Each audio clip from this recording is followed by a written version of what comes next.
Hi, and welcome to Game Changer Chat. Thank you for joining us again as we celebrate Black History Month. Today we have with us Dr. Janice Gassam. Dr. Gassam, thank you for joining us.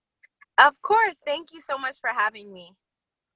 So please tell us, how did you begin working in human capital and diversity and inclusion? So I think I've always had an interest in people.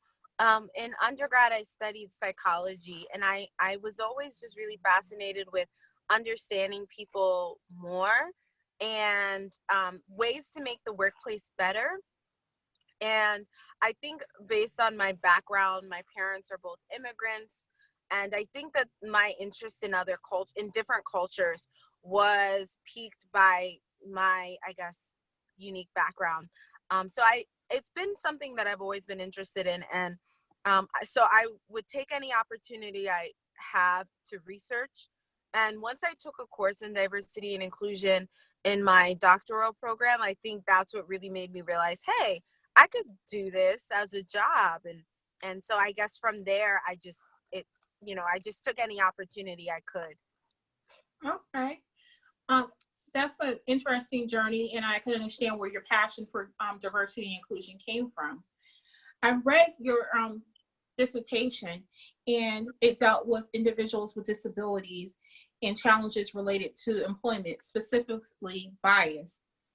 Why did you choose to do research on this topic? And can you tell us a little bit about some of your findings?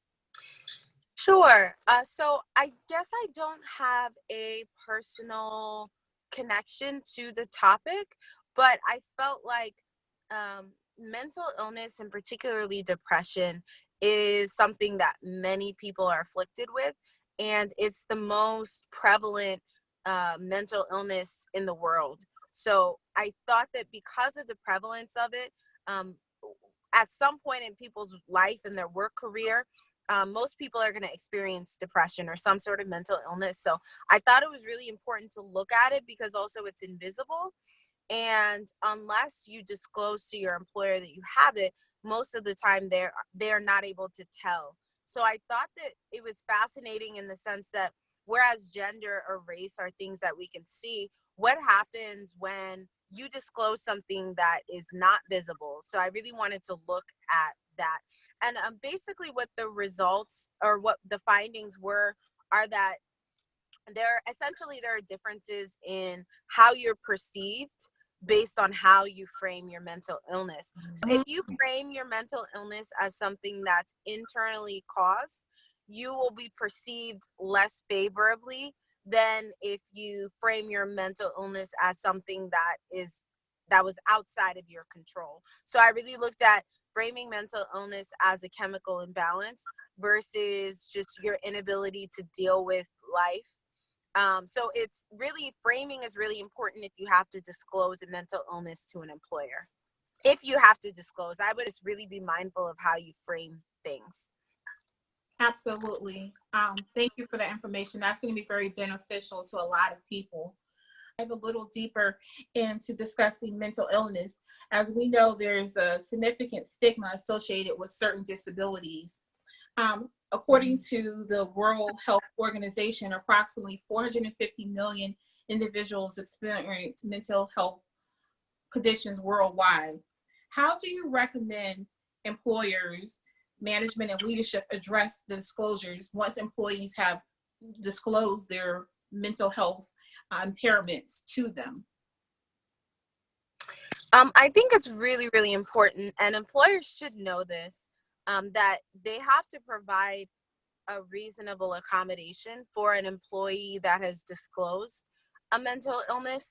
I think the tricky part is figuring out what is reasonable for the organization.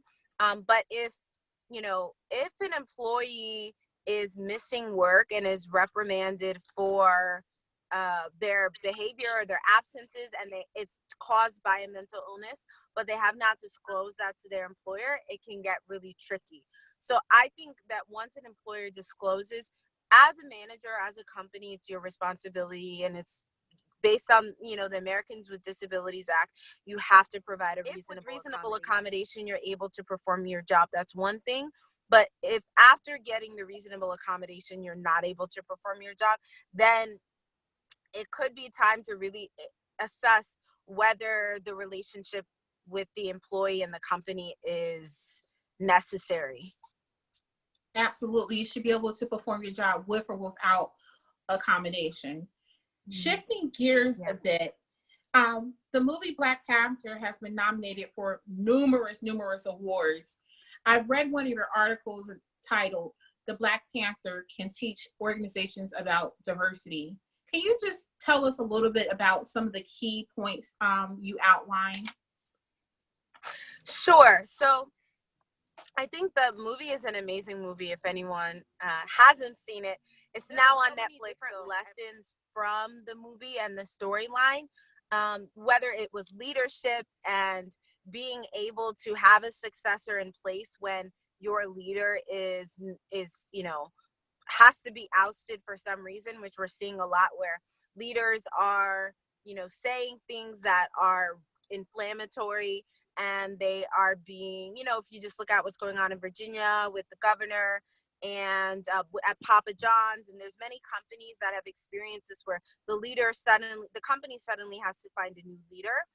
So I think that the one thing the movie emphasized was the importance of having a successor in place when things like that happen.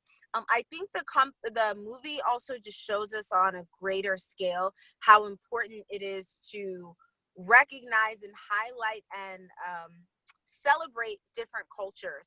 I think that 30 years ago, people might not have thought a movie like Black Panther would be successful. But now it's just like, I think the public and the masses really enjoyed and craved the story. So I think that the movie just emphasized how important it is to celebrate. Absolutely. Thank you for that. You have a diversity dialogue coming up soon, I believe next Wednesday. Can you tell LinkedIn some more details about it?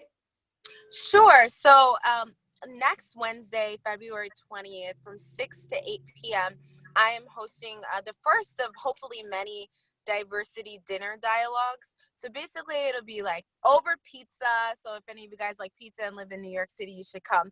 But we're going to basically be discussing issues that people have within the workplace. So it's really like a twofold approach. So looking at it from the manager's point of view, like what issues have you experienced when it comes to attracting and or retaining diverse talent, and then how to overcome these issues.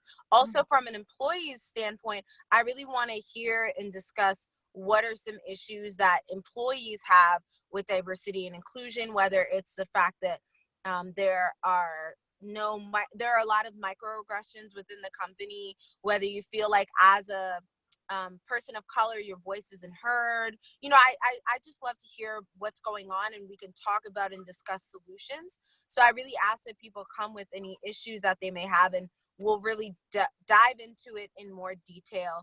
And I always like to look at what the research says, and I think it's important when you're trying to solve these issues to look back at what empirical data says. So that's basically what the diversity dinner dialogue will be. Oh, it sounds like it's going to be a great event. I wish I was in New York. I know. So congratulations, Dr. Gassam. Thank you so much. Yeah. You're welcome. So that's really, really exciting. I think that what that does is it makes me feel really proud to be affiliated and associated with a company that recognizes the value and the need for more dialogue on diversity. And I think that is going to be part of the trend moving forward, where companies put more of a focus and emphasis on diversity and inclusion dialogue. So I think that is really exciting and very encouraging that they implemented it. And I also, I think it's going to be a trend. We're going to see more of that moving forward with other companies putting a focus on diversity and inclusion. I believe so as well. Tell LinkedIn how they can get in contact with you for speaking engagements or for you to facilitate workshops. Sure. So the best way to contact me is through my website. So I have my business website. All right. Bye. Thank you, Dr. Gassam, for participating in Game Changer Chat, and have a wonderful rest of your day.